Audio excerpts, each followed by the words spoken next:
supposedly. Okay. Actually, just putting this on Twitter.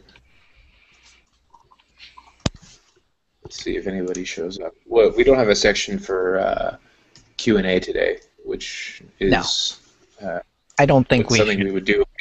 Yeah, I don't Yeah, think we not should to. do that for this first one.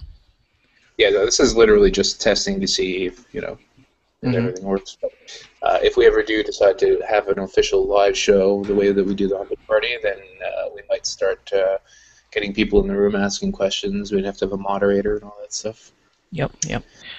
By the way, you're cutting in and you're fading in and out. Oh, I wasn't enunciating or facing my mic. Okay, well that would be a good explanation. Well, I'm gonna go ahead and mute myself. You guys go whenever you're ready. Awesome. And if you hear any problems with sound quality, feel free to cut in and let me know. You guys both ready? Oh, yeah. Yep.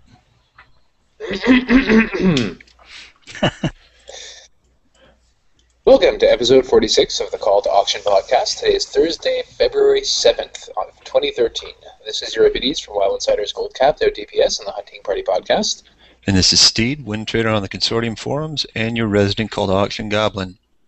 And I'm Namsob, Wind Trader on the Consortium Forums and WoW Multimillionaire. You can email us at calltoauction@gmail.com with tips or questions. That's calltoauction@gmail.com. Don't forget to leave us a review on iTunes. And thanks as always to Synth Paradox for helping us record and edit the show. So we've got a pretty big week. After a very quiet week, they went and posted all kinds of stuff that's relevant for us about 5.2. So let's just run through some of this stuff as efficiently as we can here. I'll take the first one. Blacksmithing has basically they've implemented, and I don't think we talked about this in the last show. They've implemented the ability to train from 1 to 500 with nothing but ghost iron. Lots and lots of ghost iron. So last time that we all spoke, we were talking about the potential of starting blacksmithing profession kits. Right. Yeah. Yeah, this really puts a dent in that to a certain degree. If it's cheaper than ghost iron, maybe you can supplement. But yeah, the reagent costs are probably not final. Right now, I'm prepared to say that I suspect it'll be a lot, but I can't say for sure how many. But it certainly is a lot right now. Yeah, I if the numbers stay the same or at least close to where I saw them, I added it all up, and if you only count the 1 to 500 range, so leveling blacksmithing from nothing to just 500, it's 733 bars. So that's about 1,460 or so ore. And then if you add in the 500 to 600 range, the total is exactly 1,003 bars or 2,006 ore that would be required. So 50 stacks of bars or 100 stacks of ore. That is a lot of ghost iron. So let's have a talking activist. Let's talk about what we're going to do about this to make money now. But first of all, let's talk about the impact on anybody who did listen to the last show and said, you know what, nuts to jewel crafting, nuts to alchemy, nuts to anything else we talked about. I'm going to go all in and make a blacksmithing profession kit. They're screwed. Basically. Well, I don't know if they're screwed. The kits still work. I don't think that they're turning off the ability to level a profession with old mats. They're definitely making it more desirable to do it with the newer mats. Cheaper though with the newer mats? Well, I guess it depends on how many people want them, eh? I think it depends. There's some. It really depends. Blacksmithing specifically, if you're using copper bars and rough stone, copper bars go for under 1 gold typically. So there are certain levels where it actually would be cheaper to use the older mats, especially if ghost iron goes up as most of us think it's going to. Right now it's in the 3 gold range on our server, and I suspect it's going to go up even higher than that. So it would be more expensive at the lower levels, but there would probably be some bottlenecks where gold iron would definitely be cheaper. I don't think Blizzard's going for cheaper with this. I think they're going for efficiency and the ease of getting ore. If somebody wants to go out and farm the ore at level 85 or higher, it's a lot easier to do that than it is to go figure out where to find tin ore or silver bars or something like that. That takes a little extra time to find. Yeah. And I have to say, I was very happy with the way that they did cooking. You walk into Half Hill and you sit down at the vendor, and bam, you're a cook. So personally, I kind of wish they'd done the leatherworking, because I think that's actually a little bit harder to level than blacksmithing was. At least that's the way I remember it. Yeah, leatherworking is a little bit harder to level. For cooking was a beast just because it required a lot of ingredients to certain bottlenecks that just really weren't available. The gaps weren't covered or managed real well, and that's something that I think we've kind of seen, particularly at the end of the vanilla stuff going into BC, that getting those last 20 levels or so kind of be a pain. Now with Wrath, Kata, and Mop, you have 25 levels of overlap between the upper end of the crafting spectrum of one expansion and the lower end of the crafting spectrum for the next. But we talk about 100 stacks of ore. 100 stacks of ore, if ore is going for 50 gold a stack, if ore is going for 60 gold a stack, that's 6K for a fully leveled profession. That's not a lot. Did we just lose Seed? Oh, did you? Can you guys hear me? Yeah, I can hear you. Oh, okay. I agree. It's 6K. Yeah, I mean it's not a lot. I remember spending over 12K in Cataclysm just leveling leatherworking, and I thought that was expensive, but now I feel like 5K, maybe not so much, and I think it's it'll be maybe a small premium as far as what it might cost over the old world mats. But the issue there is that now it's serving that primary function of saving people who are trying to power level their professions. It's serving that function of saving them time, which was a big factor we talked about last week in our profession leveling kits. So, this probably is going to cut a bit into that market, and that market is, right now it's kind of at its own equilibrium. It follows this cyclical pattern. These old world materials, these huge emeralds and shadow gems, they build up during the week as people are playing lobies who aren't raiding and things, and nobody's buying them, and then the weekend comes and they sell out because people are going to level their professions. Now instead of going back and forth to the auction house trying to grab one more huge emerald because gosh, that yellow spell didn't give me a skill up, now they can just grab a whole bunch of ghost iron ore off there and get it smelted, or bars, and then go ahead and level that way. So I think it will have an impact on those lower level markets, strictly because the size of that market that's actually served by the demand from leveling professions, that's most of it. I mean, people don't craft cobalt boots just to have cobalt boots. They do it because they're trying to level a profession, and so that it's going to be potentially destabilizing for those markets, because that's just such a huge part of that of the demand that's serving that supply pool right now. Whereas with Ghost Iron, and we saw a lot of people talk about, oh man, this is great, I'm going to get a jump on this, I'm going to start stockpiling Ghost Iron. Well, you should be stockpiling Ghost Iron anyway, because you can use it for just about everything. Stockpile the ore for sure, but for this, I think that even if half a dozen people on your server power level blacksmithing on a weekend, that's usually enough to wipe out most of the inventory of those low level profession mats on your auction house and drive the price pretty high skyward. Here we're talking about 600 bars, and over the course of 3 days, the busiest 3 days where people won't be raiding, they'll be farming or whatever. I think the supply pool for Ghost Iron ore is very large, because it's one of our main materials right now in this latest expansion's market. And so it's going to be able to absorb that demand that's going to be the increased demand that's placed on it from people trying to use this route to level, because it's a little bit simpler and maybe less time consuming. It's going to be able to absorb that without as much of a price impact on the price of the ore. So if you are stockpiling at 50 gold, I honestly don't expect you to see more than 5 to 10 gold a stack. And I know I'm putting myself out on a limb here, quantifying this. I wouldn't expect more than 5 to 10 gold per stack of a price increase due solely to this. You'll see it when the patch hits, regardless, because that's what happens when a patch hits. But other than that, I see this having a kind of a smaller impact. So just, something to keep in mind. Also, this is data mined right now, and it would seem the QQ waiting in the wind is palpable from the leather workers, from the jewel crafters, from the tailors. So I don't know if they're going to come out with this just yet until they get all that straight, but it does look like it's something they're really thinking about, and it's something to keep in mind. Yeah.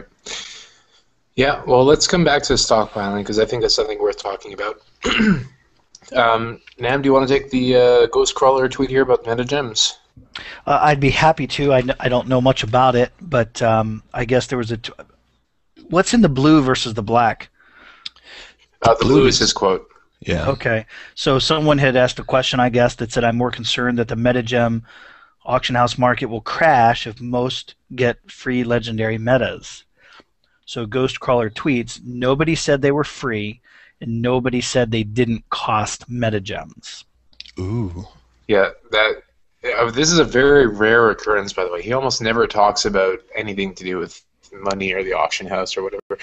I know he kind of thinks about it, but I don't think he talks a lot about it on Twitter, at least in my experience. So he didn't say that it does cost it, but that would be one typical way of not affecting the profitability of jewel crafting, would be to make it so that this awesome legendary metagem takes the regular metagem as its material.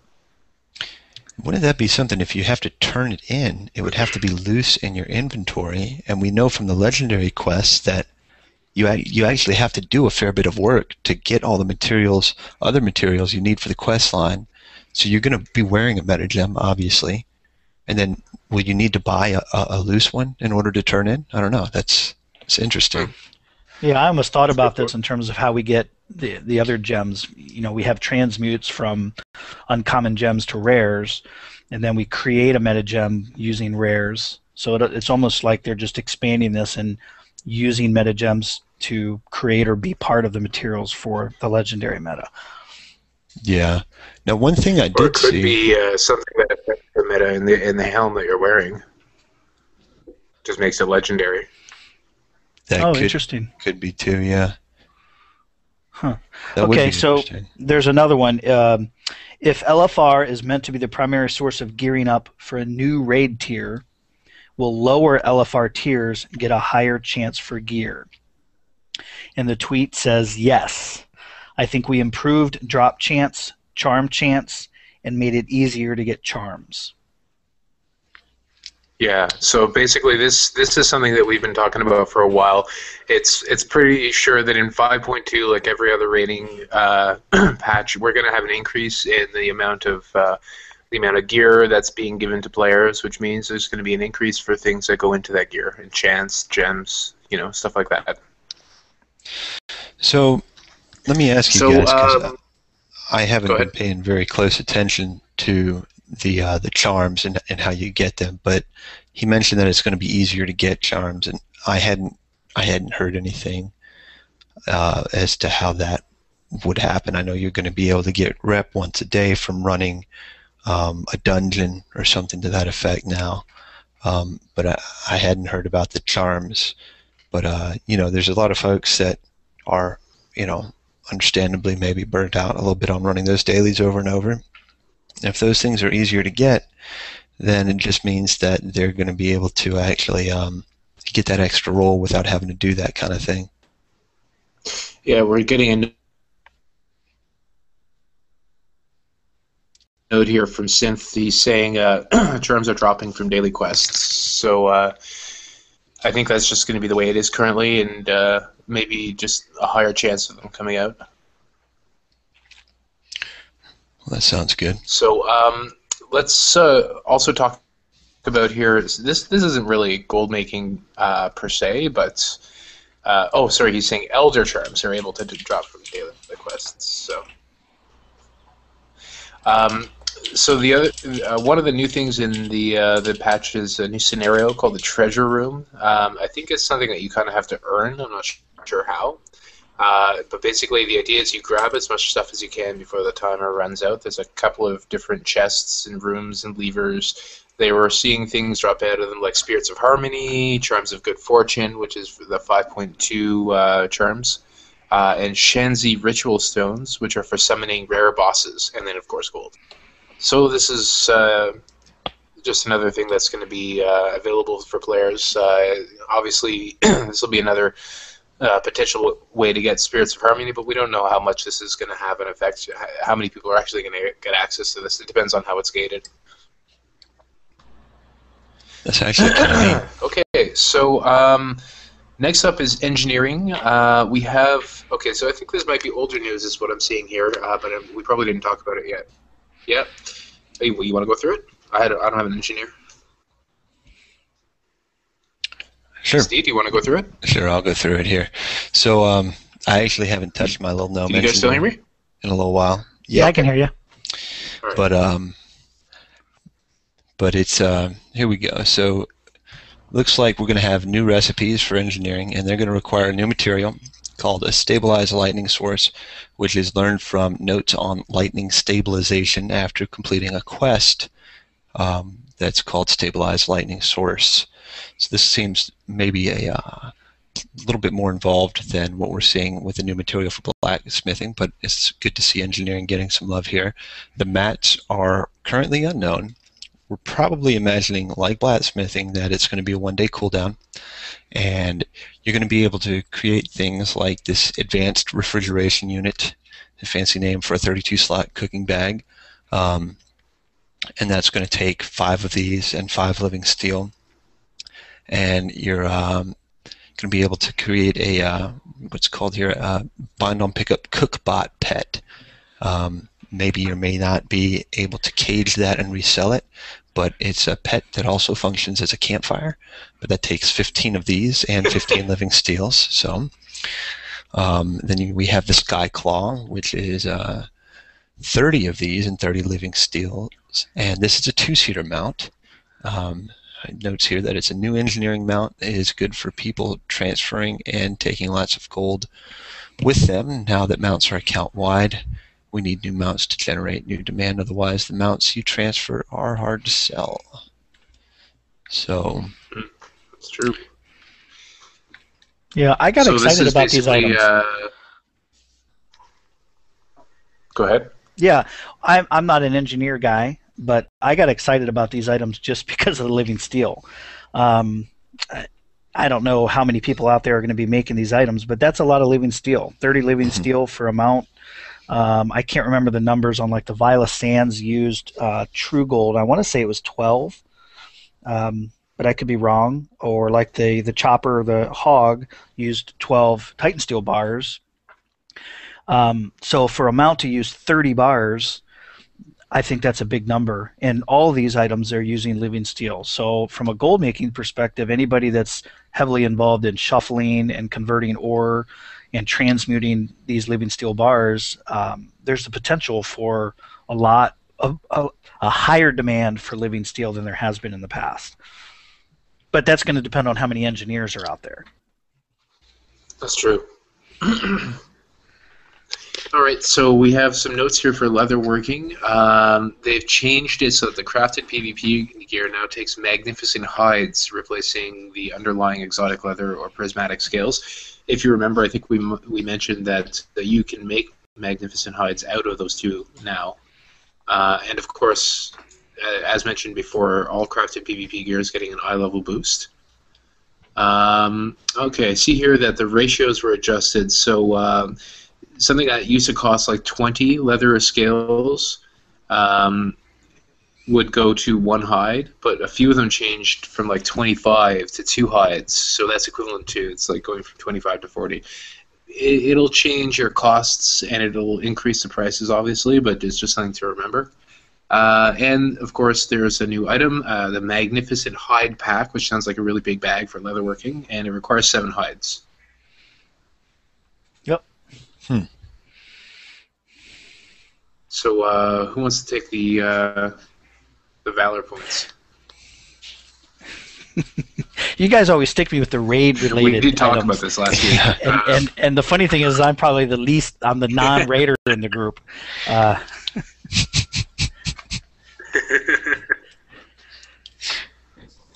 Well, I mean, Well, that sounded like you volunteering, so go ahead. Okay. Well, I guess it was announced this week, but I've thought that I've heard about this longer. That they're going to be converting Valor to Justice, so all Valor points are going to be converted to Justice points, and then Justice is going to be converted to Gold. Anything over the 4,000 cap is converted to Gold at the rate of 47 silver per point, but it didn't say under 4,000. So I'm unclear. If you have 3,500 Justice, what that's going? Is it all 47 silver per point, or Yeah. I don't know what that is.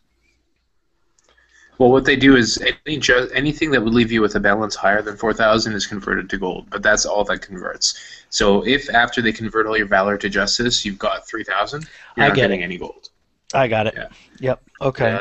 This is that every single expansion, everybody kind of assumed that this is what was going to happen, or a lot of people did, but because they never announced it, people started wondering, should I save up my Valor points and buy some upgrades next expansion? And the answer is no, don't. Use them all now right away if you can. And also, they're not going to be making it so that the current stuff that costs Valor is going to cost Justice. It could be a lot cheaper, but you still have to buy it with Valor earned after 5.2. And that's going to be... So that led to the obvious question, what do we do with all these 4,000 Justice points? Well, the answer is pet battle stones and heirlooms. I don't know what a pet battle stone is. I don't do enough pet battles. I don't either. Yeah, I don't either. You either of you? Nope. No. So this is interesting. Basically, what it's saying is, in the past, something that used to take Valor as currency would suddenly be downgraded to take Justice in order to buy it, and they've done the same thing in the PvP gear from Conquest to Honor.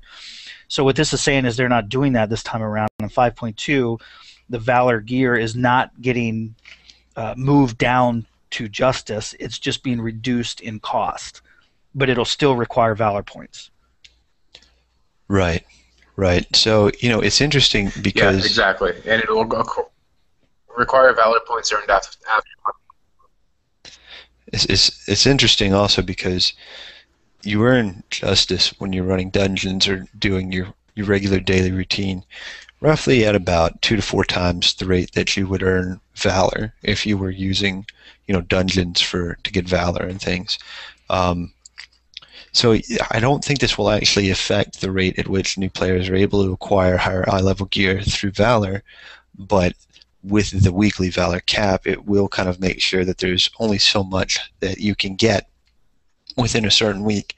And, we kind of see sort of a shift towards, that more of a metered weekly cap or, allowance of how far you can get as far as gearing. Now, more than we've seen before, you've got the lack of catch-up dungeons, you got LFR, but the drop tables are boosted, but you only got one shot a week. And here, there's only so much of the Valor point gear that you can grab a week because you'll only be able to earn up to, I think, 1,000 points is a cap. So there's that, and what that might result in is when the patch drops, normally we're used to seeing a big rush on the enhancement markets, and we prepare and stockpile for that. And so this time maybe it'll be more of a less of a spike and more of just a sustained bump. Maybe something to think about if you're expecting a big spike and maybe it doesn't happen. You might just need to stick in there and it'll work out okay. So I don't know. What are your thoughts on that, Neb? I don't have too many thoughts on it. I agree. I don't know how many people are going to want to buy older gear for a reduced valor cost unless they're just trying to play catch up and get caught up with some, missing pieces. I would think this late, though, depending upon how far a guild has progressed, I'm not sure how much people are actually going to be buying. Maybe there still are some pieces that people want to buy, but I hear a lot about people talking about they just want to wait for specific drops, and they've already bought what they're going to buy. So I'm not sure that this makes a whole lot of sense to me. But raiding is not the I don't raid, so I don't fully know exactly how people use these points and what the trends are. So, well, definitely, since we'll be losing the upgrade vendor for at least for patch 5.2, you may be right. We may see that folks have more valor than available upgrades to spend it on. I haven't looked really closely at the gearing path with the new raid. I'd heard bits and pieces from some folks that I know just saying that some of the newer rewards that you can buy with valor seem like they're kind of a lower eye level than the current or the current high level raids or the new incoming raid. So it'll be interesting to kind of see how that plays out. And that's a very good point. Of course, if you have any alts, the new buff where that you get, where once one character is capped, you earn valor at twice the rate on your other tunes. That may come more into play, particularly as the expansion ages, in much the same way that it maybe has previously. If you think about it, from 4.1 to 4.2, we got Firelands. It was kind of a tough raid, particularly for people who hadn't gotten decked out in the earlier raiding gear, and the catch-up dungeon was kind of just a stopgap dungeon. It actually had gear that was a lower eye level than the raid before it, so it wasn't a full catch-up, but we still saw gear, and so that's what I think about the other thing that I thought about was with off specs and alts too. I wonder if this will make it easier for people to get, if they've got a tank that they're also using as a healer as an off spec, maybe this will give them a chance to get better gear more quickly or easier to get that off spec up to speed or more even with their main spec, as well as alts. If they have these points and if they're earning more points on other alts, maybe it'll allow them to have a different role, play a different role on their alt that maybe previously was harder to do. It's a great point. So it'll kind of accomplish sort of this thing where you can you're able to catch up a little faster, but it won't be unlimited. So we'll probably see definitely some increase in some sales from that. Yeah. So so it looks like Yuri is having to reconnect here. Yeah. We just want to move to the next topic until he gets back on. Yeah, let's go ahead and do that. I see that we got some emails here, and maybe by the time you and I both sound off on this, he'll hop back on. Do you want to take this first one? Sure. Okay, so for the first email is from Leyte, Leyte, level 78 Troll Hunter on Frostmain, US server. When I first started playing, I took engineering simply because I wanted to be able to craft the 85 epic gun and male headpiece. Recently, I feel like I've been sinking too much money into training my engineering with no return on investment, in italics. Therefore, I've been thinking of switching to jewel crafting. In general, is jewel crafting going to be a more useful profession? That is, will I be able to make money off of it while leveling it up? Love the show, thanks. Yes, we can hear you. Yeah, we just started to read the first mail message. Oh, very good. So I guess I'll start for Leyte's email. A lot on the forums, people ask, I have this profession, I don't feel like I'm making much gold with it, I want to switch to a different profession, et cetera, et cetera. And there's a lot of different opinions about it. Some of it depends on what you enjoy doing. and I always kind of lean towards that. If you really like a lot of the strange and unusual tools and trinkets that you get with engineering, you don't really get a lot of that with jewel crafting. I will say I don't think there's a lot of profitability with jewel crafting, at least while you're leveling it up. Steed's sort of made mention of this earlier. Typically when you're making something or crafting something, you're not necessarily using it, and there aren't a lot of people buying it. So at those low levels of jewel crafting, when you're making these gems, I think in very rare circumstances, and I'm not even sure what those circumstances would be, are people going to buy those gems from you. I think the most value in the items that you craft with jewel crafting at lower levels while you're leveling is to make items that maybe you can disenchant and get the enchanting materials, because those can sell to people that are leveling enchanting.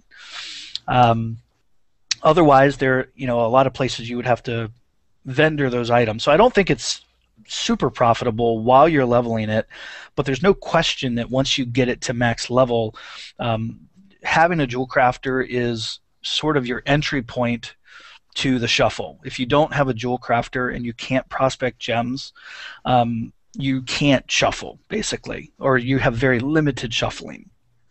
So I think there's no question that at the max level, jewel crafting is a much better choice, and you really cannot shuffle without jewel crafting. Engineering is a fun profession, and I'm sure there is gold to be made at certain points. But I'm also a believer that crafting professions can be outsourced to a certain degree. So for me personally, I've leaned towards making sure that I have tunes that have professions that can do things like milling, prospecting, disenchanting, and then if there are things that I need to craft to sell, if I don't have that profession, I can find somebody for it. So when I was selling choppers like a crazy man, I did not have an engineer that could make a chopper, but I know plenty of people that can make choppers for me for a very low tip, and I didn't need an engineer. So I like the idea of choosing jewel crafting. I don't think you should expect to make a lot of gold on it while you're leveling, but once you get max, you can definitely make a lot of gold with it. Fair enough. I would agree with that.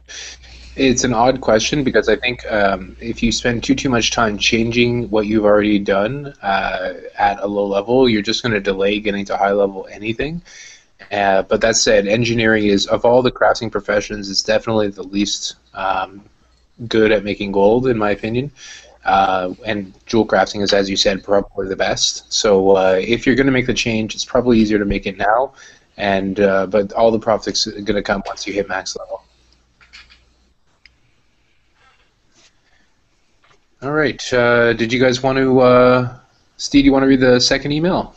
Sure.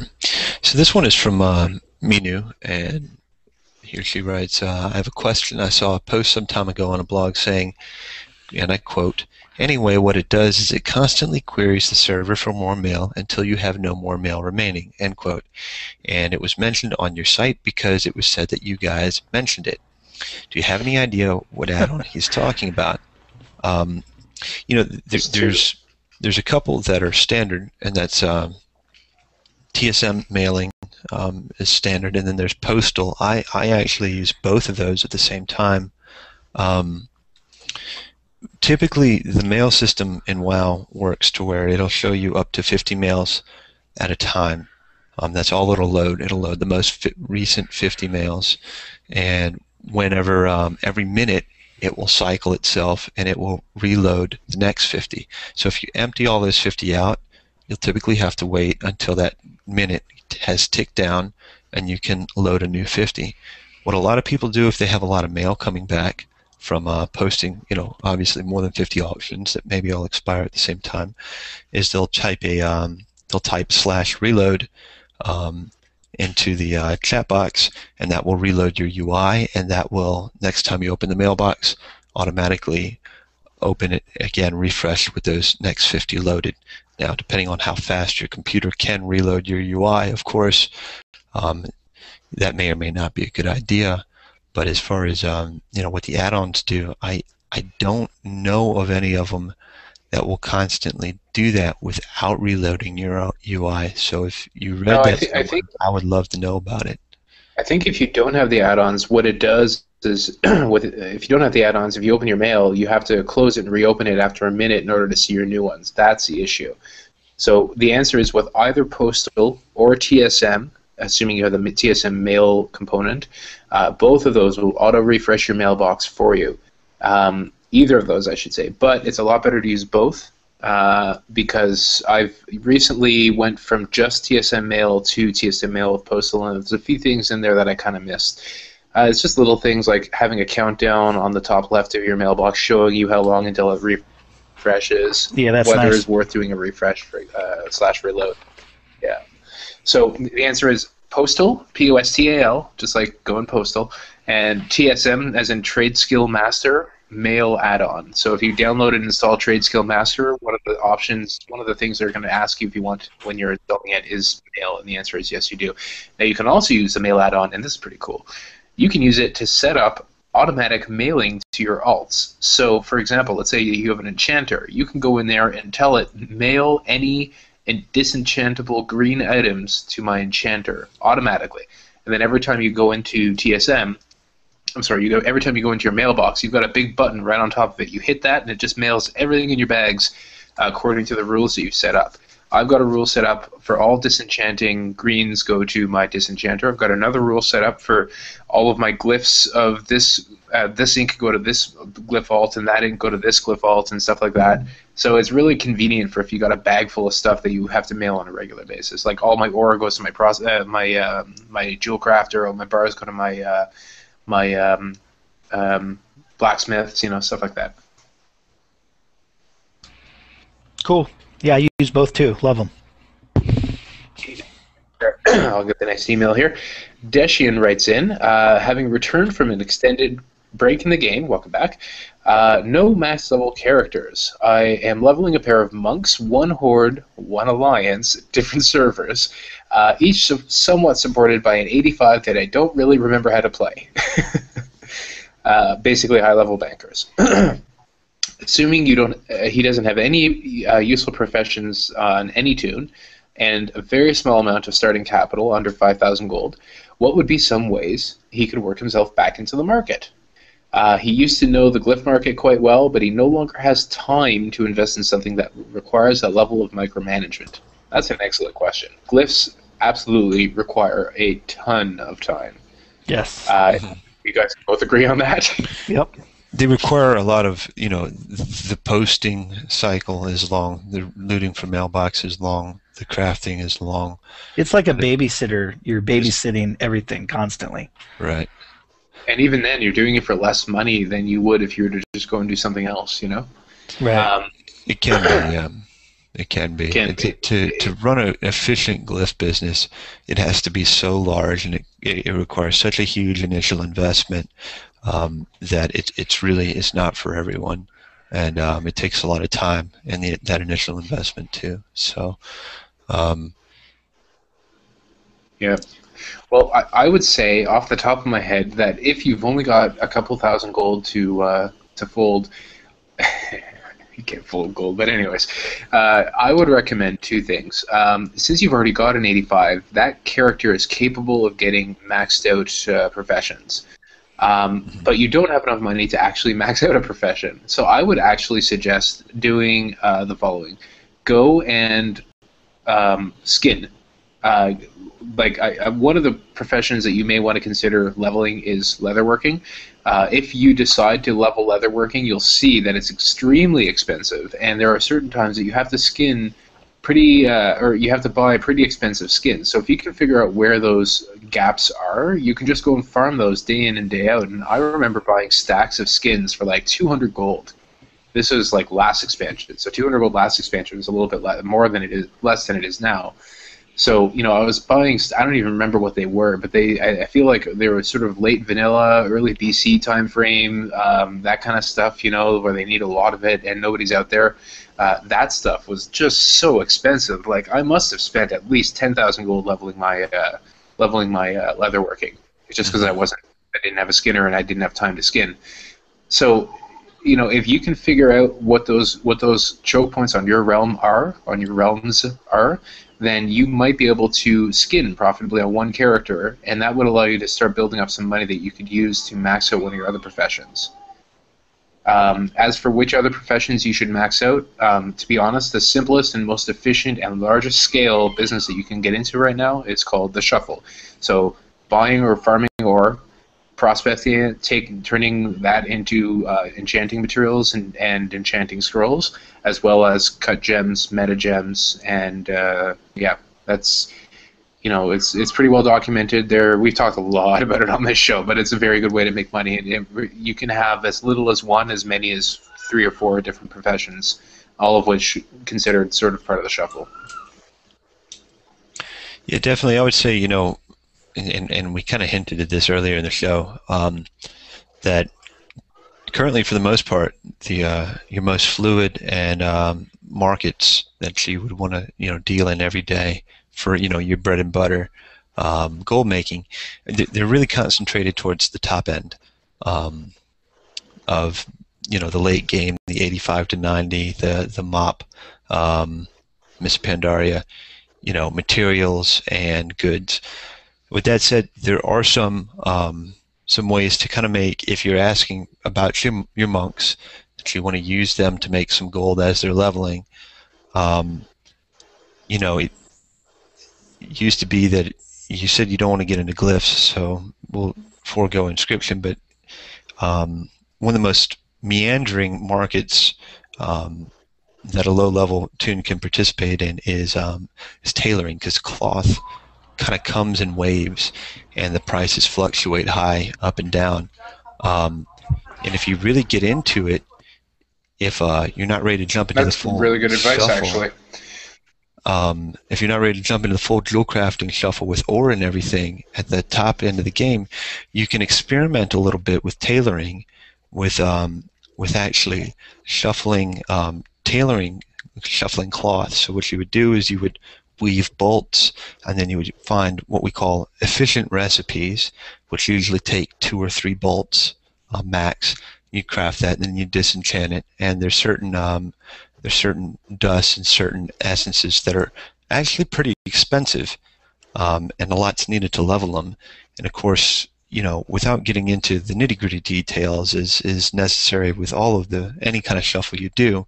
You can do this on a small scale, and you could also kind of research it a little bit yourself on, say, like wowprofessions.com. They have a disenchanting guide, which will tell you if the item is this eye level, then it's going to disenchant into this kind of dust and this kind of essence.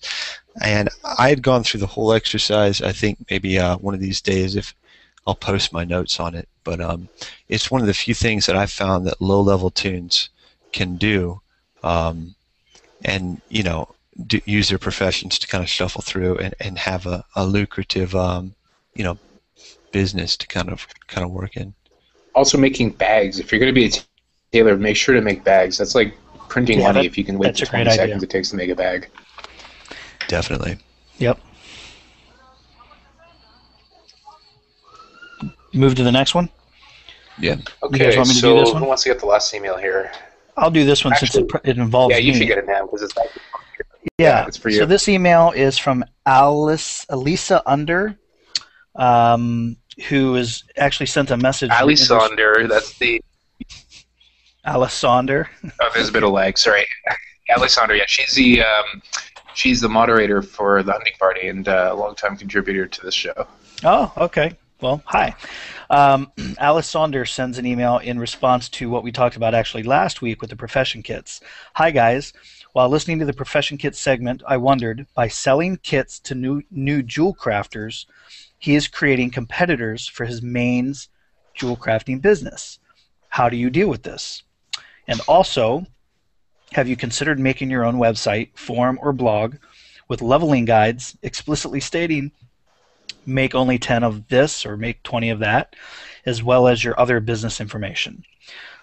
Excellent question. I've actually thought about, so the first part of your question is I'm creating competitors for myself. And I've thought about that in the past, and although I think it's true to a degree, I've been selling jewel crafting kits. That's what I started with. So I've sold the most of those. I feel that I've seen very little to no impact from selling the kits. First of all, I think the people that buy kits from me are going to level jewel crafting anyway. So I'm just bringing them to the market, I guess, a little bit earlier than they would be. But I'm profiting from them coming into the market, whereas maybe normally I wouldn't be, or it wouldn't be as much. So I haven't really seen a lot of competition that I have felt has come directly from jewel crafting. Secondly, I also do, I didn't talk about this last week, but I do a lot of cross-faction arbitrage or cross-faction selling. And I know every server is different, but on our server, the value of gems is significantly higher on the opposite faction. So I'm only selling jewel crafting kits to my current faction, and I'm probably selling 75% or more of my cut gems on the opposite faction. So I'm kind of, I guess, benefiting from both. And then the second part of your question is, I have thought about making my own website, but I decided against it. Number one, there are several good guides out there already, and I didn't think it made sense for me to reinvent the wheel, number one. Number two, those guide sites I think require a little bit more work than I'm willing to put into it, because when profession changes are made, you have to go and you have to figure out what those changes are. And sometimes that requires having a lower level alt drop a profession and rework that profession so you can learn the nuances behind, you know, where the bottlenecks are, and so to speak. And I didn't feel like doing that. So I sort of let the guides be run by other people. But it's a good idea. I just don't have the time for it, and don't see that I need to do it. Yeah, so there you have it. Fair enough. It seems like, you know, with these, a lot of people level their professions for the raid bonuses. And so, you know, they'll hear that, you know, oh, well, I can make a little bit of money on the side with jewel crafting or blacksmithing or whatnot. But a lot of them don't, you know, fully monetize that. I think blacksmithing and jewel crafting are two good professions for raiders who maybe want to focus on what we traditionally think of as secondary stats. And there's certain classes where those are actually pretty good, because I think you can pick a jewel crafting serpent's eye, you can cut it to do haste, and you know, of course, with your blacksmithing, you have the sockets, and you can put any gem you want in there. Whereas if you have leatherworking, you're looking at main stat only. If you have tailoring, you're looking at a main stat proc. So you know, there are folks who are maybe more serious about raiding, but only less serious about gold making, that, you know, they kind of want to just get jewel crafting or blacksmithing or whatever it may be for the buff, rather than necessarily to be a pain in the behind.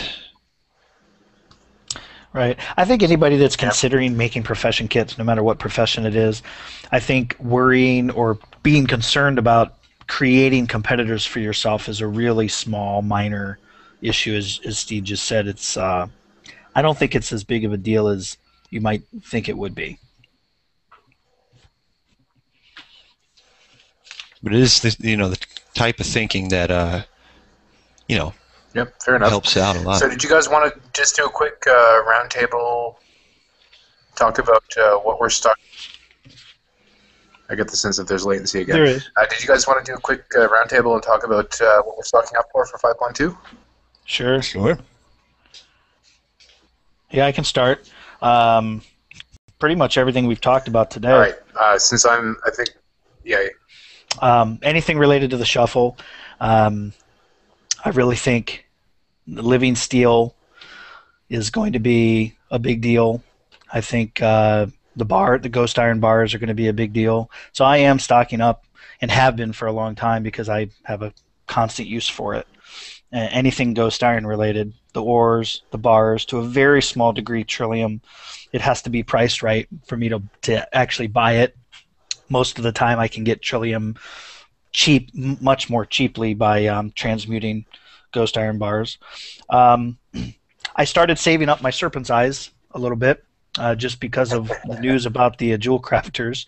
I don't know how much that's going to get used, but it might get used a little bit more than it is now. And serpent are so cheap, I don't see them getting much cheaper. So I don't think it hurts for me to hold on to some of those. And then the gems, a lot of the cut gems that I already have, I've lowered my Trade Skill Master post numbers. So I'm actually posting fewer of them on the auction house, because once people start getting different gear and better gear after the patch, they'll be needing to read gems. So I'm saving up some of those gems to boost up my stockpile a little bit. And that's pretty much it for me. So, I would say I'm not as active in gold making as I was, back at launch. So I'm only kind of logging in to check on, stuff that I already have. So I'm not stockpiling a lot. But my advice is always to folks that when a new patch comes out, mid expansion, you really want to focus on the upcoming gearing path, because those upgrades are going to breathe a lot of new life into the enhancement markets, which are your gems, your enchants, and those types of things. And of course, with the new PvP season, there'll be all the PvP oriented things like that. So definitely focus on your bread and butter. You want to pick up Ghost Iron. And maybe don't turn it all into bars just yet, but keep it that way. It's a little bit more fluid. You can prospect it if you need to, or you can turn it into bars later if you need to. Your serpent's eyes if you're into creating jewelry, because that if you sell through a bunch of that 450 eye level jewelry, that you can quickly run yourself dry of serpent's eyes. So definitely, keep that in mind. Your living steel, everything, Nam said. You might, just keep an eye out. Everybody's really focused on Ghost Iron, focused on living steel, and of course, maybe the Trillium that goes into it. But keep an eye out for Kipperite. You can prospect that. It does have a slightly better yield than Ghost Iron, and if people forget about it for too long, you can probably nick some at a pretty good price. So those are things that I would concentrate on, or just those markets that I expect to be fluid and high volume at launch, so that you're able to move that inventory. Fair enough. I would add to that, I'm actually stockpiling any Spirits of Harmony that I generate. That I don't think there's going to be any more draw for them next expansion, but next patch. But I'm thinking that obviously the weapons will continue to be strong sellers. But if there are new crafted recipes that come out, they're probably going to take Spirits of Harmony, and I want to be able to sell them. So that's just mostly because it's such a small amount of money that it just doesn't matter. I've stockpiled about 20 of those. But other than that, I've stockpiled everything that we've talked about this show. I've got tons of bars. I've actually found for some reason people will post bars cheaper than they'll post the ore that it takes to make a bar. Yeah, sometimes. That's ridiculous, isn't it? I've been buying a lot of bars, tons of ore, of course. Actually, I've been going in anytime I see... It is, yeah. And anytime I see any enchanting mats going for less than, I don't know, I've got sort of a target that's pretty close to what I calculate my cost as when I'm doing enchanting scrolls, but it's a little bit higher than that. I'm stocking up on those because I go through so many enchanting mats that actually, yeah, that's another thing. I'm stocking up on Shaw crystals. I've had as many friends as I can making them for me, because for some reason the blue shards keep on going down lower in price than what I consider to be vendor, which is if you were to take the lowest possible cost of Spirit Dust and trade up until you get to the blue shards. And so I've got a huge surplus of them, which I've been turning into Shaw crystals. I expect those to do fairly well once people start getting new weapons. Yeah. And that is everything on my list that you guys did not mention. Let me just chime in here, if I can bring the round table back around. So, despite what appears to be fairly high... Go ahead. Oh, sorry. So we're talking about stockpiling for the next patch, and a lot of people are probably wondering, when can we expect this? We've been hearing you guys talk about it for the last month and a half or 2 months. I think I saw today that the new hub area where the new raid's going to be, and the new daily questing area is going to be progressively unlocked. A lot of people are saying it's like Isle of Keldanos. I hope I said that right. And they're actually testing that on the PTR, and they're going to be getting to the last stage of that testing on the 22nd of this month. I think this 22nd of February. So it's going to be towards the end of the month. I'm sure they'll probably give that a full week. So, right now, people are currently thinking that probably sometime in March is when we'll see 5.2. So, if you haven't started stockpiling, there's still time. So don't give up hope. If you have started, you're well on your way, and keep your eyes open. Yep. So as I was saying, despite the crazy latency, we're going to go ahead and attempt to screw up this outro. Because that's going to have to wrap us up for this week. You've been listening to episode 46 of the Call to Auction podcast. This is Euripides from WoW Insider, Out DPS, and the Hunting Party podcast. And this is Steed, Wind Trader on the Consortium forums.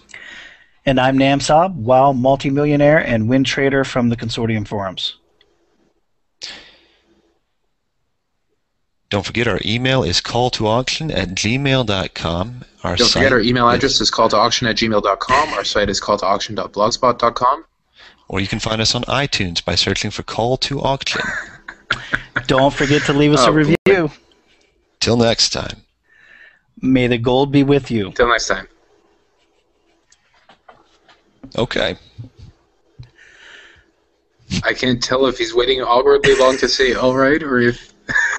There it is. Did it hit?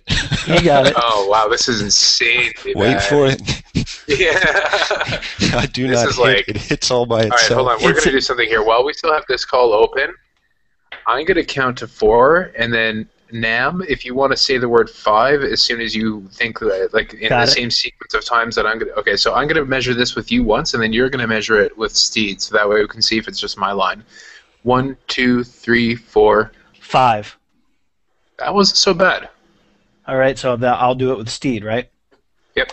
1, 2, 3, 4... 5. A little bit of delay. Yeah, much longer. Steve, you count for me and tell me how long of a delay you hear. 1, 2, 3, 4... 5.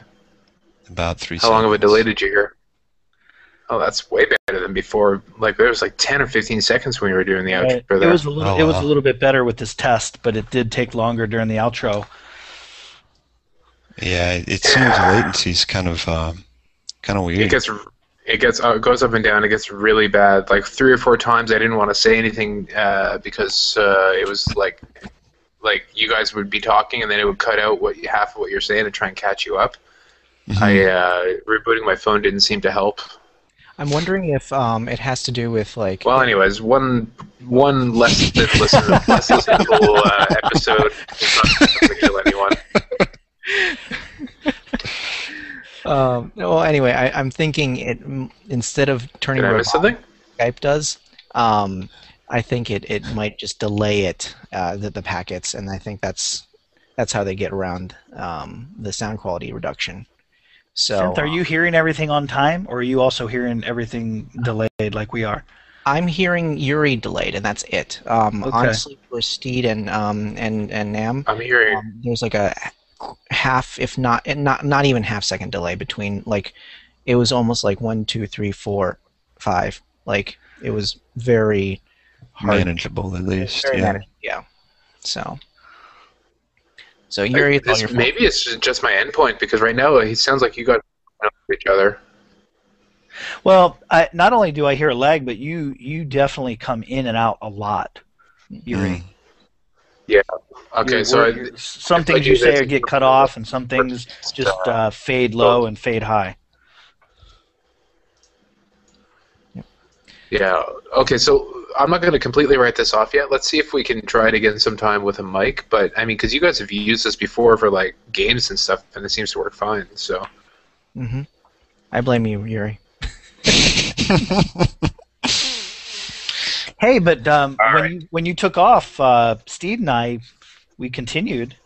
Yeah. So we figured out how to keep you guys going. did good. So Good. Congratulations. Thank you for holding up my end of the conversation in my absence. Well, I tried. I don't know if I did it as good, but we gave it our best shot. Yeah, interestingly enough, I actually dropped for about 3 seconds in the middle of the call too. Like my connection dropped, and so I think because it was a Hangout, it actually recorded all of that. So that's definitely a pro. Yeah, and we got this blizzard fixing to move through the Northeast. It snowed all day over here, so I don't know if there's a possibility that maybe weather is kind of affecting some latency or whatnot. Right. Sure, Wow. we can try it out. It's no weather. All right, guys. My wife is giving me the evil eye. I get the sense that she needs some help, so I'm gonna dodge off. But we'll do this again next week. Right. Maybe we'll try.